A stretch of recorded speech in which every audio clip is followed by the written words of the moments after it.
자신이 열심히 노력했는데 그 노력한 열매나 그 결실을 얻지 못할 때, 그때가 아마 가장 힘 빠질 때가 아닌가 생각합니다. 요즘 이제 저희 집에는 이제 중간고사 치르는 이제 아이들이 있는데요. 정말 조심히 살고 있습니다. 그분들의 심기를 건들지 않기 위해서. 근데 보고 있으면 안쓰러워요. 그러니까 요즘 학생들 보면 다 열심히 공부하잖아요. 공부 열심히 안 하는 애들 없고, 뭐 또 야간 자율학습하고 또 들어오면 또 학원 가고 또 도서관 가서 공부하고, 그렇게 해도 또 시험을 쳐보면 노력한 만큼 이제 결실이 이제 안 나오는 거죠. 그때만큼 이렇게 참 좌절스러운 일이 없는 것 같습니다. 수험생들도 그렇고요. 자신이 할 만큼 다 했는데, 그런데 대학 입시라는 원하는 결과를 얻지 못하면 그 실패감 이루 말할 수가 없죠. 또 재수생이 돼도 그런 거죠. 한 해 더 한들 뭐 나아질까라는 그런 어떤 자괴감, 해도 안 될 것 같은 그런 마음들 때문에 많이 힘들어합니다. 신앙생활도 비슷한 것 같습니다. 열심히 예배드리고요, 말씀 생활도 하고 기도도 했는데 왜 내 삶에는 아무런 변화가 없을까? 이게 참 고민입니다. 하나님이 가깝게 느껴지지도 않는 것 같고, 여전히 내 삶에는 버려지지 않는 죄가 있고요, 우리 가정은 힘들고 또 자녀들은 계속 엇나가는 것 같은 느낌이 들 때 우리는 좌절하고 또 실망하고 낙심합니다. 또 주변에 이렇게 전도도 해보죠. 오랫동안 기도하고 전도하고 또 가족들을 위해서 애써보지만 여전히 변화되지 않는 가족들, 또 친구들 보면서 자조적인 목소리로 이렇게 얘기하죠. 안 되나 보다. 이건 안 되는 건가 보다. 이렇게 고백할 수밖에 없는 순간들이 찾아옵니다.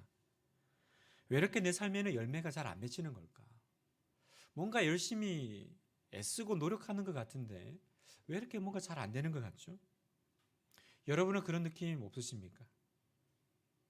오늘 우리가 읽은 본문은 예수님이 그 비유로 많은 말씀을 전하셨는데, 그 중에도 이제 씨 뿌리는 씨와 밭의 비유가 이제 등장합니다. 마가복음 4장에는 총 세 가지 비유가 있는데, 읽진 않았지만 보면 3절에서 8절까지는 씨 뿌리는 자의 비유가 나오고요, 26절에서 29절에 보면 바라와 성장이 나오고, 30절에서 32절에는 겨자씨 이제 비유가 나옵니다. 이 세 비유는요, 다 서로 연결이 되어 있고요, 그리고 모두 한 가지 공통의 특징이 있습니다. 그 특징이 뭐냐면 성장이라는 겁니다. 성장. 그렇습니다, 여러분. 하나님 나라의 특징은 뭐냐? 여기 오늘도 읽은 말씀 보니까 하나님 나라는 사람이 씨를 땅에 뿌림과 같으니, 하나님 나라를 씨 뿌리는 것에 비유하는데, 그러면 이 씨 뿌림의 공통적인 특징이 뭐라고요? 성장이라고 했잖아요. 그러면 하나님 나라의 특징은 성장하고 확장된다라는 겁니다. 그러면 우리가 하나님 나라에 속해 있고 하나님의 그 영향력 아래 있다면 우리도 그 성장과 확장이라는 그 은혜를, 그 축복을 당연히 누려야 된다는 것입니다.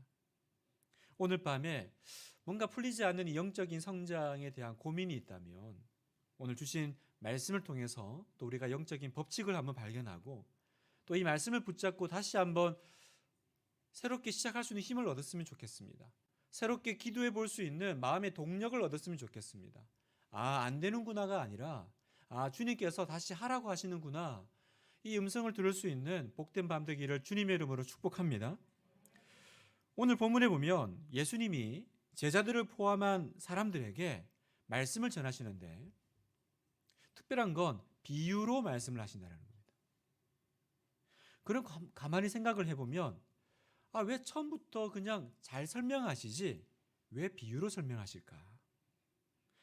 여러분, 왜 예수님은 그냥 쉽게 알아듣게 설명해 주시면 되지 왜 비유로 모든 것들을 잘 설명하실까, 이야기하실까, 그런 생각 안 해보셨어요? 바로 말씀하셨으면 더 많은 사람들이 알아듣지 않았을까요? 실제로 4장 11절에서 12절 말씀을 보면 이르시되 하나님 나라의 비밀을 너희에게는 주었으나 외인에게는 모든 것을 비유로 하나니 이는 그들로 보기는 보아도 알지 못하며 듣기는 들어도 깨닫지 못하게 하여 돌이켜 죄사함을 얻지 못하게 하려 함이라. 되게 이상하죠, 여러분? 얼핏 들으면 예수님께서 되게 차별하시는 것 같은 느낌이 듭니다. 그러면 예수님이 이 말씀대로라고 보면 사람들이 스스로 그 말씀을 듣고 못 알아들으니까 깨달을 통로를 아예 예수님이 처음부터 막아버리신 거 아닌가? 제자들에게만 그렇게 하고 약간 차별적인 느낌이 들기도 해요. 그런데 여러분, 결론적으로 말하면 예수님은 한 번도 진리를 숨기기 위해서 비유를 말씀하신 적이 없습니다.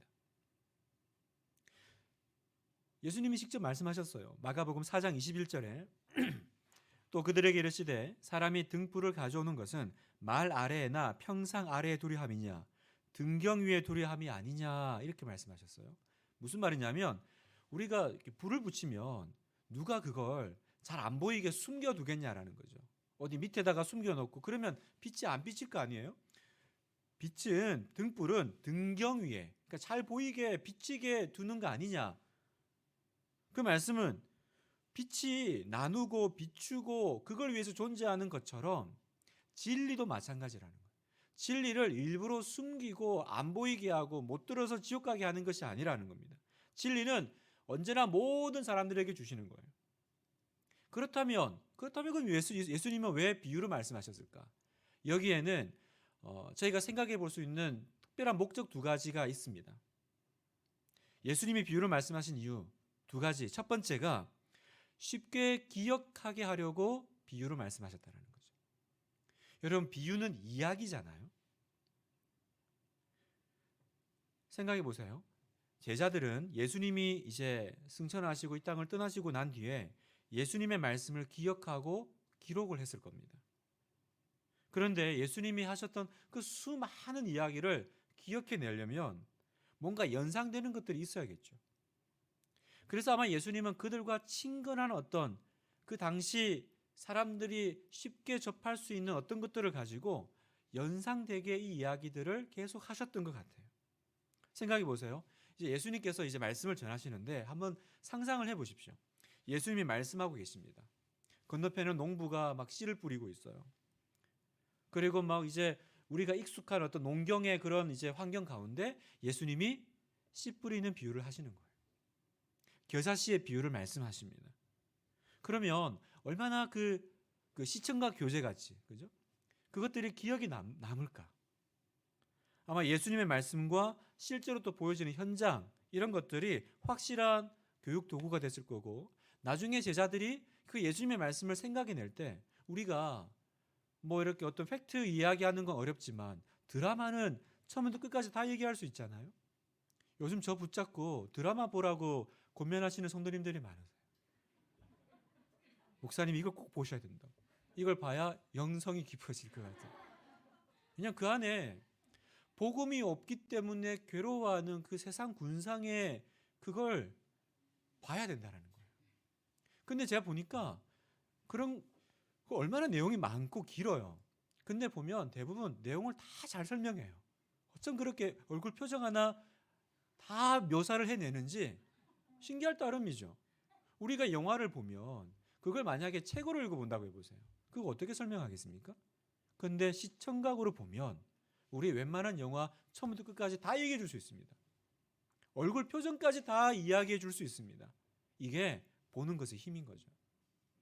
예수님은 모든 걸 다 비유로 설명하십니다. 왜요? 우리의 기억에 그것들이 완벽하게 남기를 원하셨던 것 같아요. 제자들이 그것들을 기억해내기가 너무너무 수월했을 겁니다. 억지로가 아니라 바로 그때마다 그때 예수님이 이 말씀하셨지. 그때 이 길을 지나가실 때 예수님이 이렇게 우리에게 전달해 주셨지. 두 번째, 왜 예수님은 비유로 설명하셨을까? 사실은 오늘의 말씀의 또 주제이기도 하고 진짜 중요한 이유입니다. 앞에 건 이제 기억력이지만 또 성령께서 깨닫게 하시고 기억나게 하시니까 그런 도움을 받을 수 있죠. 근데 예수님이 비유로 말씀하신 진짜 중요한 이유는 뭐냐? 비유 속에 숨겨진 의미를 원하는 사람들에게만 주시려고 비유로 말씀하셨다는 거예요. 그래서 보면 언제나 예수님의 비유의 설명은 누가 듣냐? 나중에 찾아온 제자들만 듣습니다. 끝나고 나서 제자들이 오죠. 예수님, 그때 그 얘기가 무슨 뜻이에요? 라고 물으면 막 설명을 해주세요. 왜 예수님은 비유의 뜻을 군중들에게는 설명하지 않고 오직 제자들에게만 또 설명해 주셨을까요? 예수님의 편애입니까? 난 너네들 아낀다, 사랑한다, 그런 거였을까요? 편애가 아니었을 겁니다. 그 근거는 또 역시나 예수님의 그 본인의 말씀에 나와 있는데, 그 씨 뿌리는 비유를 보면 그것이 편애가 아님을 알 수 있습니다. 씨 뿌리는 비유에서 농부는요, 씨를 모든 땅에 다 뿌립니다. 여러분 아시다시피 뭐 길가, 돌짝밭, 가시덩굴, 좋은 밭 가리지 않고 다 뿌립니다. 농부가 뭐 농사 하루 이틀 합니까? 밭을 보면 그 밭이 어떤 밭인지 다 알 수 있잖아요.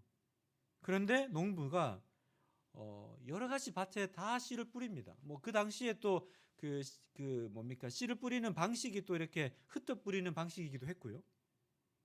그 말은 뭐냐? 농부는 이 네 가지 밭에 다 씨를 다 뿌렸다라는 것은 어쨌든 모든 땅에 동일한 기회를 다 제공하고 있다라는 것입니다. 근데 문제는 뭐예요? 열매는 모든 땅에서 맺히지 않더라는 거죠. 무슨 말이냐면 우리식으로 하면 말씀은 다 듣습니다.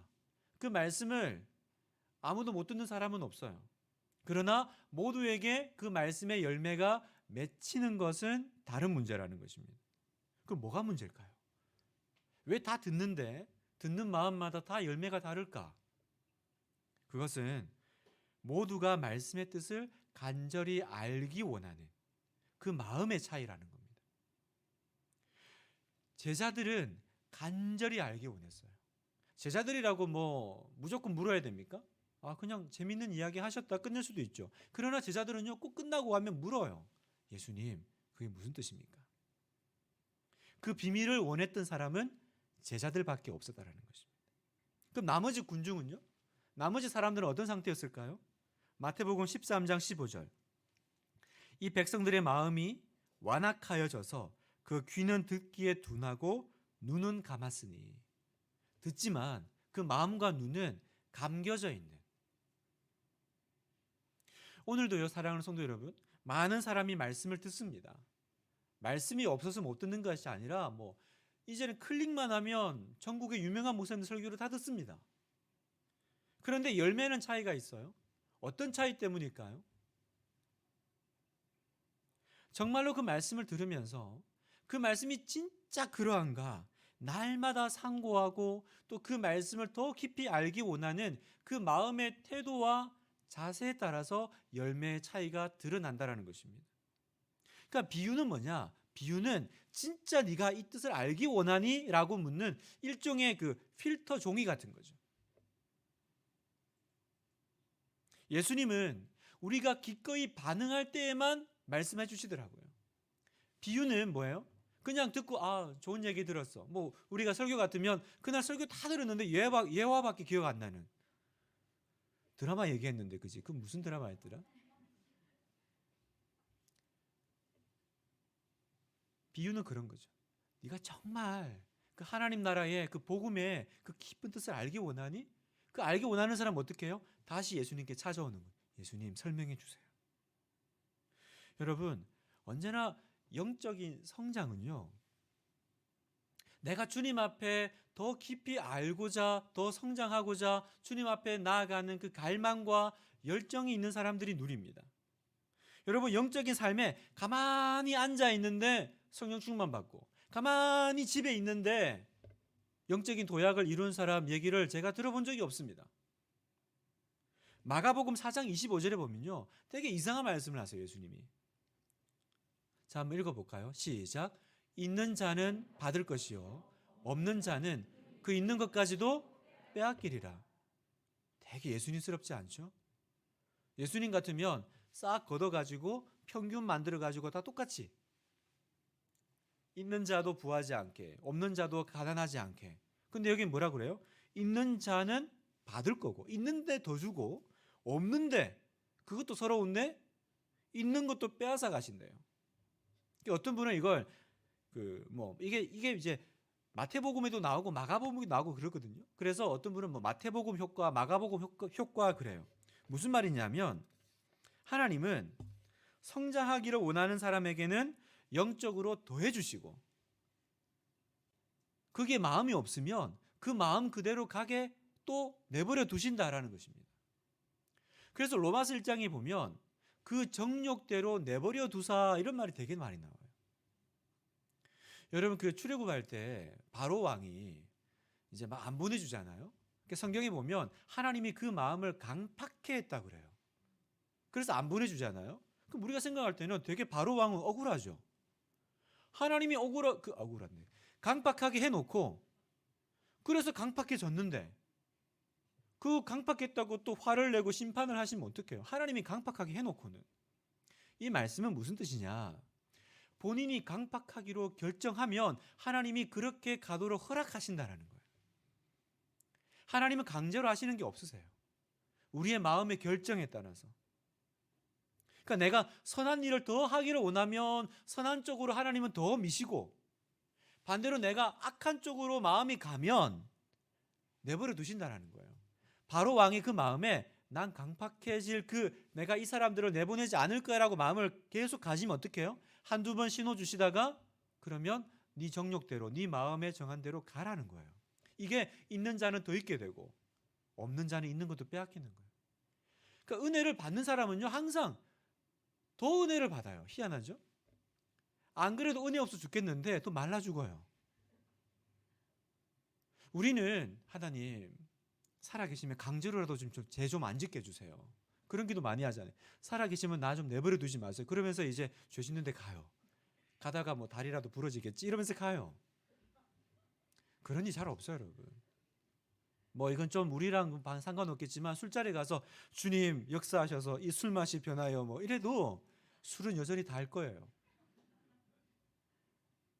내 마음에 그 결정을 하잖아요. 주님은 그 마음의 결정을 존중해 주세요.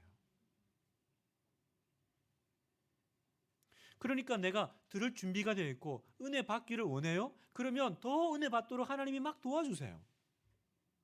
거기에 마음이 없고 식어져 있잖아요. 그러면 이 예배, 설교, 훈련 이런 모든 것들은 그냥 이해할 수 없는 이야기, 마치 비유같이 뭐 재밌는 이야기 같기는 한데 예수님 하신 말씀이 뭐예요? 23절에 들을 귀 있는 자는 들으라. 아니 세상에 귀 없는 사람이 어디 있습니까?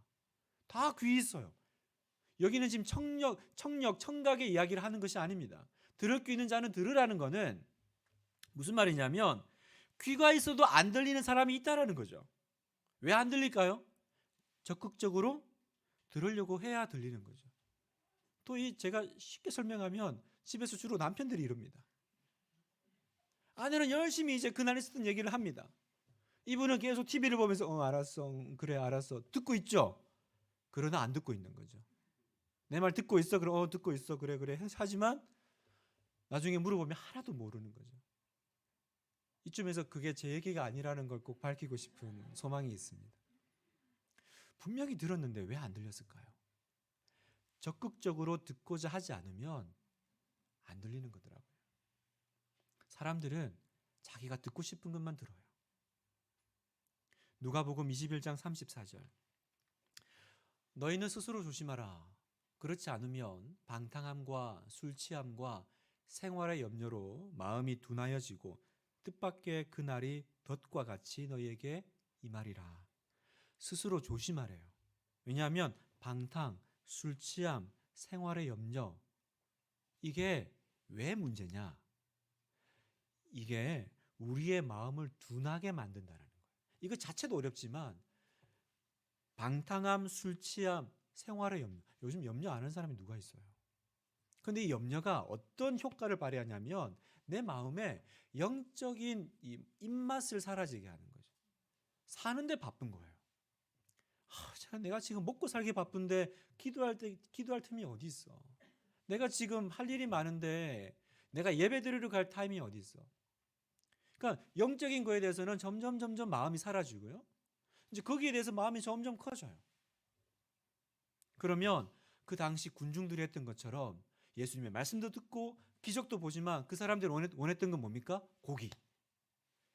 출애굽할 때 이스라엘 백성들이 얼마나 눈앞에서 뭐 구름 기둥, 불 기둥을 보고 뭐 하나님의 역사를 경험했습니까? 그러나 언제나 그 사람들이 원했던 것은 먹는 거. 이집트에서 먹었던 마늘, 고기. 왜 그렇습니까? 내 마음이 가는 대로 주님께서 또 그렇게 도와주시기 때문에 그래요. 오늘 주님은 우리에게 원하시는 것이 무엇입니까? 너는 정말 듣고자 하느냐라는 거예요. 너는 정말 성장하고자 하느냐? 너에게는 그런 갈망이 있느냐? 어떻게 하세요? 제가 뭐 억지로 하면 제가 어떻게 해볼게요. 글쎄요, 뭐 사도 바울 정도로 쓰실 거 아니면 그런 일이 있을까요? 근데 또 그렇게 예수님 만나면요, 사도 바울처럼 안 살면 큰일 나요. 제가 여러 번 얘기했지만 제 군대 있을 때 제 상관이 그런 분이 계셨어요. 그분은 교회 다니는데 항상 이렇게 뭐 좀 신실하지 않게 사셨어요. 그게 왜 그러냐? 그분 아는 그 헌병대장님이신가 그런데 그분이 아주 칼 같은 분인데 이분이 극적으로 예수님 만난 거예요. 완전 뒤집어졌어요. 그러니까 얼마나 이분이 뒤집어졌냐면 처음 믿는 분인데 새벽기도 일찍 가려고 신발을 바깥으로 돌려놓고 주무시는 거예요. 왜 빨리 신발 신고 교회 가려고? 그러니까 뭐 말이 안 되죠. 그렇게 막 같이 술 마시고 뭐 이렇게 군대에서 그런 생활을 즐기던 분인데 완전 예수 믿고 달라져가지고. 그러니까 우리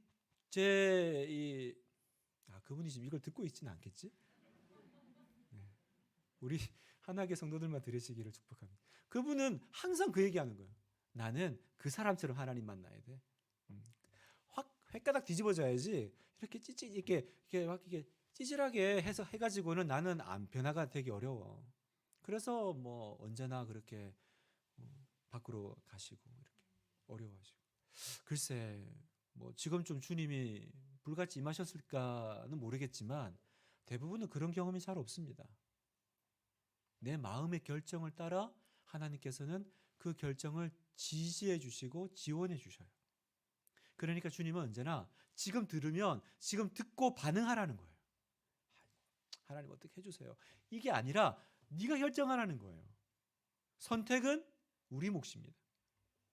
그러니까 하나님 나라에 불공평은 없어요. 불평등은 없습니다. 누구든지 성장하기를 원하면 우리 모두 다 영적 성장할 수 있는 기회를 얻습니다. 그래서 주님의 뜻은 우리가 성장해서 30배, 60배, 100배 열매를 맺는 것입니다. 사랑하는 분당 하나교회 성도 여러분, 오늘 밤 우리가 주님, 제가 정말로 성장하기를 원합니다. 제가 정말로 주님을 깊이 만나기를 원합니다. 제가 정말로 깊은 기도 속에 한번 들어가 보기를 원합니다. 그렇게 주님께 오늘 같이 기도드려 보시기를 축복합니다.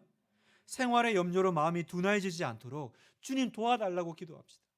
사는 게 너무 빡빡하고 힘들어서 하나님, 제가 좀 마음이 둔해졌어요. 그러나 주님, 새롭게 해주세요. 제가 강팍해지지 않기를 원해요. 그러면 주님께서 그렇게 도와주실 거예요. 주님, 이 말씀을 좀 저에게 설명해 주세요. 주의 종이 듣기를 원합니다. 그러면 성령께서 깨닫게 하시고 설명해 주시고 말씀 가운데 여러분 만나 주실 것을 믿습니다. 좋은 열매 맺기를 원합니다. 하나님, 제가 제 삶에 좋은 열매 맺기를 원합니다. 그냥 어떻게 살다 보니 어쩌다가 맺어진 열매 말고요. 어쩌다가 예배 가서 한번 그날 은혜 받은 거 말고 예배 가기 전부터 주님, 저는 오늘 은혜 받아야 됩니다. 오늘 기도할 때 저는 주님 안 만나면 못 들어갑니다. 그런 결단 우리가 언제 만나요? 물에 물 탄 듯 술에 술 탄 듯 그렇게 같은 우리의 마음을 주님께서는 이제 들을 게 있는 자는 들으라. 듣는다고 다 듣는 게 아니더라고요. 우리가 특별히 수요 또 금요 기도회 또 새벽 기도 정말 나와서 이 기도의 불씨를 한번 살려보기를 원해요. 집에 앉아서 불이 일어난 사람은 없습니다, 여러분. 언제나 그 간절한 마음과 열정을 가지고 갈망해야 성장합니다. 꼭 기억하세요. 있는 자는 더 있게 되고 있는 자는 더 있게 되고 이걸 꼭 기억하십시오. 그러면 내가 그 갈망을 주님께 드리면 그러면 열매는 어떻게 맺히는 걸까? 내가 오늘 밤 이제 이 갈망을 드릴 거잖아요. 주님, 제가 진짜 성장하기를 원합니다. 제가 성령 충만하기를 원합니다. 기도를 들으시잖아요. 그러면 이제 열매가 맺혀지는데 오늘 말씀을 보면 어떤 식으로 맺혀지는지를 또 설명해 주세요. 첫 번째, 일단 씨는 반드시 성장한다라고 주님은 말씀하십니다. 마가복음 우리 읽었던 4장 28절에 보면 땅이 스스로 열매를 맺되 처음에는 싹이요 다음에는 이삭이요 그 다음에는 이삭의 충실한 곡식이라. 갑자기 왜 농작물 얘기를 하실까요? 이것이 씨가 성장하는 방법이라는 거죠. 처음에는 싹, 그 다음에는 이삭, 그 다음에 충실한 곡식. 그러니까 처음부터 어떤 알곡이 맺어지는 일은 자연 세계는 없죠. 어제 심었는데 오늘 갑자기 이따만한 수박이 덜렁. 이게 이제 유전자 뭐 그런 거 아니겠어요? 이 문제가 있는 거죠. 자연의 법칙에는 그게 없듯이 왜 주님께서 갑자기 이 농사 얘기를 하시냐? 영적인 세계도 동일하다라는 거죠. 어느 날 처음부터 큰 믿음 생기는 일은 잘 없습니다. 속지 마세요. 한 주 동안 큐티 한다고 믿음 크게 성장하지 않습니다. 새벽기도 이번 주 안 빠졌으니까 내 얼굴이 해와 같이 빛날 거라고 너무 기대하지 마십시오. 제가 예전에 그런 기대를 했거든요. 초등학교 때 아버지가 성경책을 이렇게 처음부터 끝까지 워낙 어릴 때니까 하여튼 오래 걸렸어요. 한 번 일독을 하는데. 근데 제가 성경 읽다 보니까 모세가요.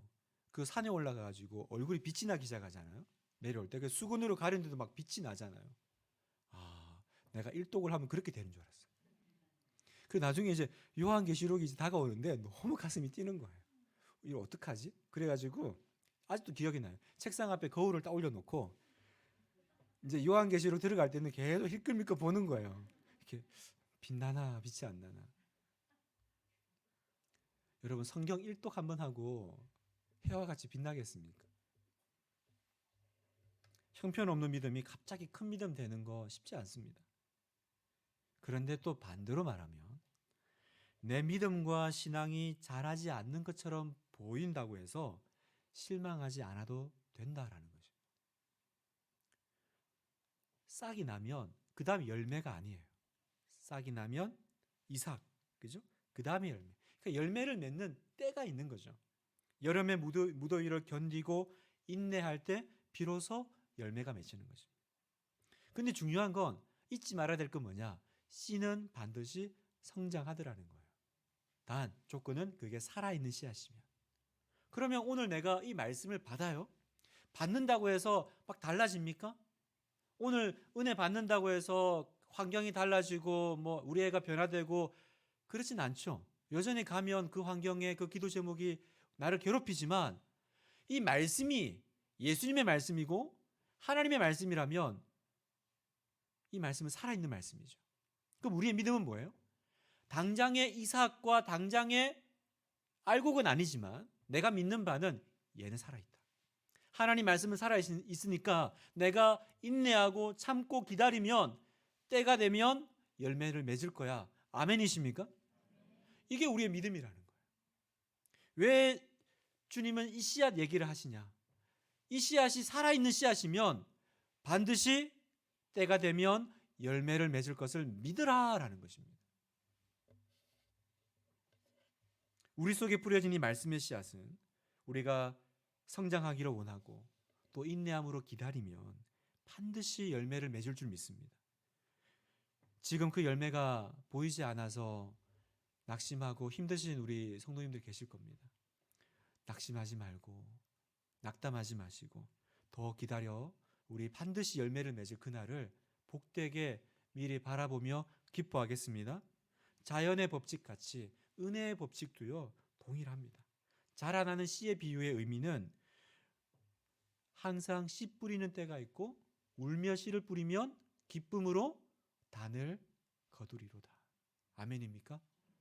울며 씨를 뿌리면 기쁨으로 단을 거둘 때가 있습니다. 이게 씨가 이제 맺히는 첫 번째 법칙이고요. 두 번째 법칙이 뭐냐? 성장은 눈에 띄지 않게 성장하더라는 거죠. 여기 마가복음 4장 27절에 보면 그가 밤낮, 그는 이제 농부죠. 그가 밤낮 자고 깨고 하는 중에 씨가 나서 자라되 농부는 어떻게 그리 되는지를 알지 못하느니라. 자기가 뿌리고 자기가 하는데 문제는 자기가 얘가 잘하는 걸 한 번도 본 적이 없는 거예요. 그렇겠죠. 그냥 어느 날 가보니까 이만큼 자라있고 아침에 가보니까 조금 더 자라있고 돌아보니까 또 그러다가 곡식을 거두는 거지. 앉아가지고 얼마나 잘하나 보겠어. 이렇게 있는 농부가 있습니까? 농부님은? 뭐라고 불러야 되죠? 하여튼 뭘 이렇게 심었는데 얘가 잘하는 걸 본 적이 있습니까? 한번 물어보세요. 그걸 본 사람이 있는지. 아무도 없습니다. 그냥 그 다음날 가보니까 또 어제보다 이만큼. 그 예수님이 말씀하시잖아요. 믿음도 그런 거예요. 믿음도. 안 자라는 것 같아요. 안 자라는 것 같아요. 그런데 안 자라는 것 같지만 얘가 살아있는 씨앗으로 시작을 했다고 하면 내가 안 자라는 것 같지만 시간이 지나서 뚝 보면 그래도 어제보다는 자라있는 거예요. 그래서 또 자라나 하고 또 봐요. 안 자라요. 그래서 딴 데 봐야 돼요. 딴 데 보다가 뚝 보면 또 이만큼 자라있는 거예요.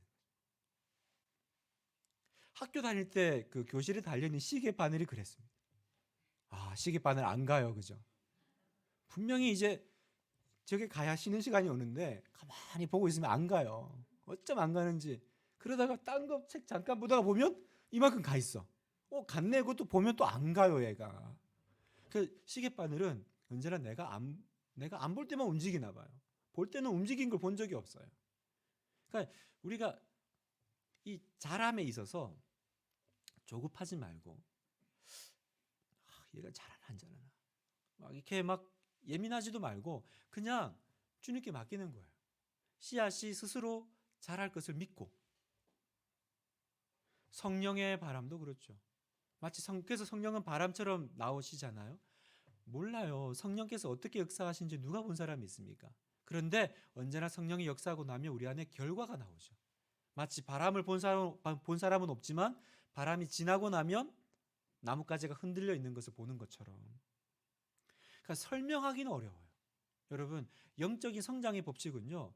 그래서 목사님, 신앙은 어떻게 성장하는 거예요? 참 설명하기가 어려워요. 저한테 이제 새신자들이 와서 어떻게 하면 예수님을 믿을 수 있습니까? 참 설명하기가 어려워요. 근데 제가 설명해 주는 방법이 있습니다. 사랑에 빠지는 거하고 비슷합니다. 여러분, 제가 언제 어떤 식으로 사랑에 빠졌는지 어떻게 그걸 알겠어요? 근데 돌아보니 내가 이 사람을 사랑하고 있구나 결과는 있죠. 사랑이 어떻게 빠집니까? 1. 눈을 지그시 쳐다본다. 2. 손을 한번 만진다. 3. 데이트를 한다. 뭐 이렇게 하면 사랑이 빠지는 거겠어요? 그거는 설명할 수 없는 과정이죠. 그러나 그 안에서 영적인 이제 일이 일어나는 것처럼 영적인 성장도 그래요. 그럼 우리가 해야 될 건 뭐예요? 씨를 심고 물 주고 잡초 뽑고, 그죠? 매일같이 나가서 또 물 주고 잡초 뽑고 그 일을 반복하는 거예요. 그러면서 도대체 얘가 잘하는 거야 안 잘하는 거야? 그 마음이 우리에게 들지만 예수님은 뭐라고 말씀하세요? 그건 네 소관 아니라는 거죠. 그것 때문에 낙심하지도 말고 때가 되면 말씀을 마무리하면서 농부에게는 가을 추수의 꿈이 있고요. 그 추수의 때는 농부에게는 이제 모든 수고를 보상받는 잔치날입니다. 우리 주님에게도 영적 추수의 꿈이 있습니다. 마가복음 4장 29절 마지막 절입니다. 같이 읽겠습니다. 시작. 열매가 익으면 곧 낫을 대나니 이는 추수 때가 이르렀습니다. 추수 때가 옵니다, 여러분. 근데 여러분 생각해 보면 우리보다 더 이 추수 때를 기다리는 분은 주님이세요. 제가 지난 주일 때도 그 예수님의 믿음에 대해서 얘기했잖아요. 하나님의 열심이 있습니다. 나도 열심히 하지만 사실은 내가 성장하기를 제일 바라고 내 삶 가운데 영적인 열매가 맺히기를 제일 원하시는 분은 누구실까요? 하나님이시죠. 열매가 익으면 곧 낫을 대나니 이는 추수 때가 이르렀습니다. 추수 때를 말씀하시는 그 예수님은 오늘 우리 안에서 또 여러분 안에서 뿌려진 그 전도의 씨앗, 눈물의 기도, 여러분의 헌신의 그 씨앗들을 주님은 다 기억하세요. 그 씨앗들이 열매 맺게 지금도 주님은 일하고 계십니다. 역사하시고 계십니다. 왜냐고요? 주님이 그 열매를 거두기를 원하는 제일 장본인이시거든요. 주님께서 자라게 하시고 주님께서 열매 맺게 하실 것을 믿으십시오. 우리 주님이 시작하신 어쩌면 겨자씨 같은 이 일들을 결국은 30배, 60배, 100배 열매로 갚아주실 주님을 신뢰하고 낙심하지 않고 가는 우리 모두가 되기를 축복합니다. 많이 들으셨던 그 예화 중에 그 중국의 모소라는 대나무 종류가 있다잖아요. 씨를 뿌리면 4년 동안은 하나도 나오는 게 없는데 갑자기 5년째가 되면 확 자란대요. 왜냐하면 그 밑에 이제 그 자양분이 있으니까 처음에는 안 보이다가 딱 5년째가 되면 갑자기 자라는. 저는 우리 안에 꼭 영적인 일들이 그렇게 일어나지 않을까 싶습니다. 죽은 거 아니야? 도대체 내 기도는 어디로 간 거지? 내 수고는 어디로 간 거지? 그런데 갑자기 그 모소라는 그 대나무가 확 올라오는 것처럼 그때가 되면 내 믿지 않는 남편이, 참 어렵게 했던 우리 자녀가, 또 참 변하지 않는 내 모습이 오늘은 갑자기 깨어지고 눈물이 터지고 기도가 깊어지고 성령을 깊이 체험하는 그 날들이 올 줄 믿습니다. 우리 가정에, 우리 부서에, 우리 교회에, 우리 자녀들 속에 아무 열매가 보이지 않는 것처럼 보여도 주님은 말씀하십니다. 갈라디아서 6장 9절 말씀, 마지막 여러분에게 약속의 말씀으로 드립니다. 같이 큰 목소리로 읽겠습니다. 시작. 우리가 선을 행하되 낙심하지 말지니 포기하지 아니하면 때가 이름에 거두리라. 아멘. 그죠? 낙심하지 말지니 포기하지 아니하면 이 때가 있습니다. 거두리라. 낙심하지 말고 포기하지 말고 때가 있고 거두리라. 쉬운 성경은 이렇게 번역합니다. 영원한 생명을 거둘 것이므로 포기하지 말아라. 은혜 역사가 그 시작은 미약해 보여도 결국은 크고 놀라운 능력을 발휘할 것입니다. 그래서 오늘 밤 우리가 기도할 텐데 더 갈망합시다. 하나님, 더 은혜를 구합니다. 영적 추수의 꿈을 제가 다시 꿉니다. 추수할 날을 주실 것을 믿습니다. 오늘도 열심히 말씀의 씨앗을 뿌리면 이 말씀에 생명을 주시는 분은 주님이시니 이 말씀이 반드시 열매를 맺고 30배가 아니라 60배, 100배 열매로 우리 안에서 영적 추수의 기쁨을 누리게 하실 줄 믿습니다. 우리